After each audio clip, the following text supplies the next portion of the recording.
Okay, this is our last little batch of propositions. I don't know about you, but I'm glad I broke this up into small things. If I had received my ballot, which is being mailed out today, I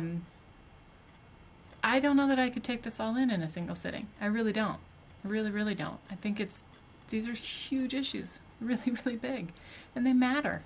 They matter. So anyway, so here we go. 23, 24, 25. 23, establishes state requirements for kidney dialysis clinics. Requires an on-site medical professional initiative statute. So it requires an MD to be on-site during treatment hours.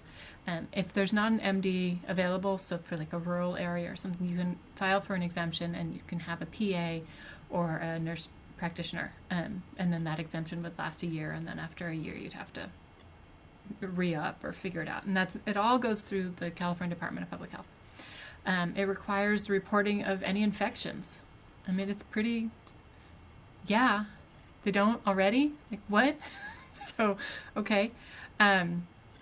Requires permission from the Department of Public Health before any of these companies close or reduce service. They have to get it okayed. How that works, I'm not totally sure. And then there's penalties for failure to report if there are, infections and bad conditions. The proponents say it will create a safer dialysis system without compromising patient care. And they're supported by SEIU primarily. The against says it will cause dialysis centers to close, will shift doctors to work at dialysis centers and away from other areas, and cites that there's a shortage of doctors in California, which I was not aware of. The no on 23 is supported by DaVita and Fresenius, which are the largest dialysis companies. Dialysis in California is approximately a $3 billion a year industry. I see DaVita all over the place. So the people who support have spent about $6 million. Those that oppose have spent $93 million. So I think that's always really instructive, that if DaVita and Fresenius are spending $93 million, they have $93 million that they can pay doctors to work in their clinics. Now, I don't imagine this is what any doctor, goes to school for, is to work in a dialysis clinic. But at the same time, you've got the money for it. So when they say they're going to close, they're going to close because these guys don't want to make more profit. It's unpersuasive to me. As somebody who cares about people who get dialysis, I want them to be as safe as possible. So there you go. Okay, Prop 24. Prop 24, amends consumer privacy laws. This is a follow-on to California's internet privacy law, which is strong. It's modeled after the EU's statute GDPR.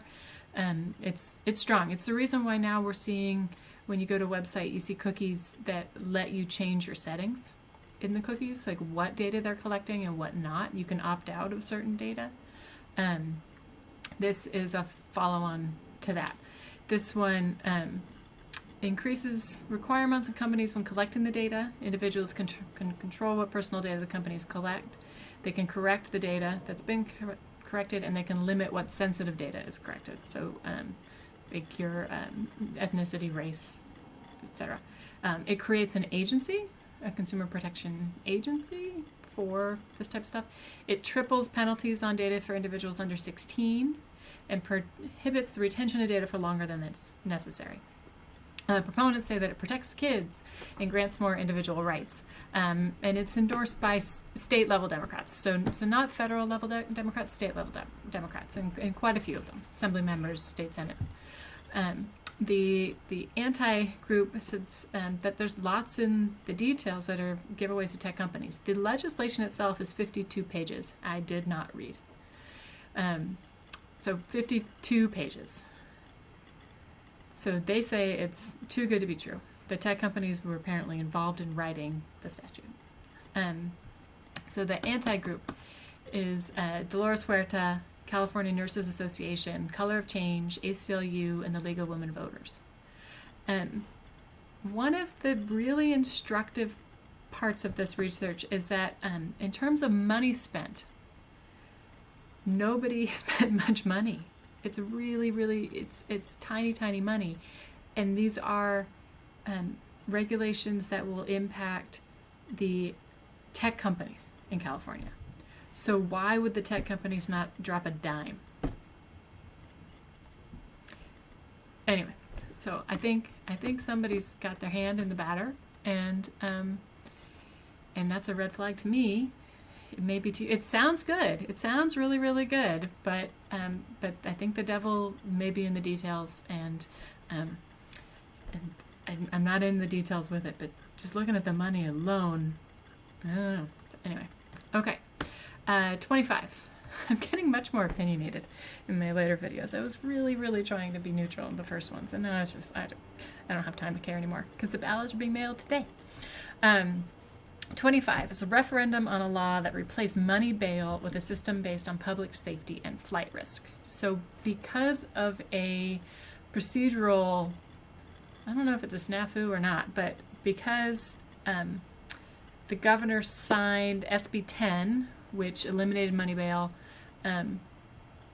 while this initiative was on the ballot, SB 10 cannot be enacted until it comes through to make sure that the populace still likes it.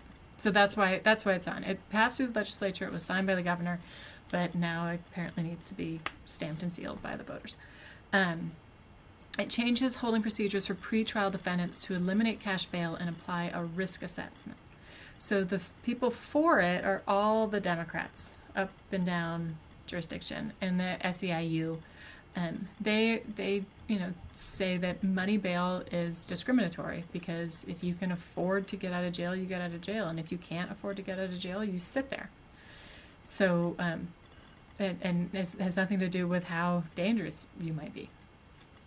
The folks who are against it, they are concerned that it is creating an algorithm. So it's a risk-based computer system that determines whether or not you have pretrial release. And there's lots of studies that computers, algorithms have inherent biases, just like humans do, because humans with their inherent biases are the ones that write the code. It doesn't allow for the choice of bail or determination by a judge. And they also say that zero bail happened during COVID, and they allege that, people were picked up, let go, committed another crime, picked up, let go, committed another crime. Again, call my brother.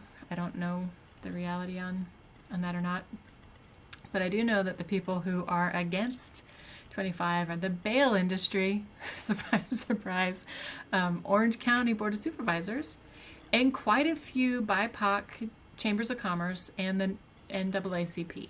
So I think because of the risks, they don't want people to be shunted into a computer system without being able to tell their story and have there be a risk assessment that's done by a human, right? I mean, I think that makes sense.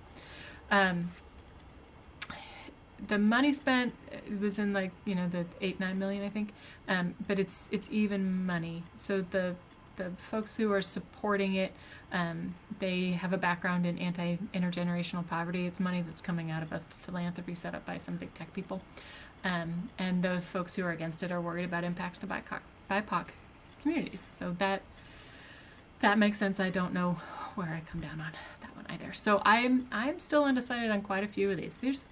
Out of these 25, there's some really, really big issues. And so I hope these videos have been helpful to you in any way. I think I'm going to do one more video that sort of helps to explain how I decide where my values lead me, how else, if this isn't enough information, where else I might go. So I'll try and put that up too, because I think the people who are watching this are friends of mine. So if you want to know sort of where I come down, since we won't talk about this at Thanksgiving, by all means, check it out. If you really don't want to know more about me, don't bother. then don't bother, because I'm pretty loud. You probably already know everything you want to. So, all right, take care.